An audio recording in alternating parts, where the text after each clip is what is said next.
Hello guys, if you want to learn AutoCAD then you are in the right place. So here I am just going to demonstrate a figure what I can do. So let me do it, and I want to just demonstrate that what I can do in AutoCAD, so I will be useful to you then.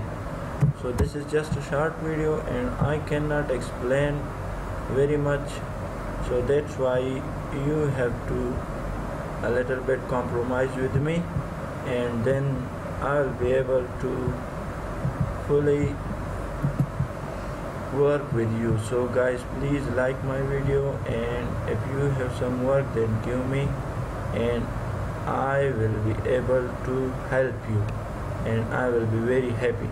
So this is the thing I wanted to draw, and now you can see that this is really good. So thank you, man.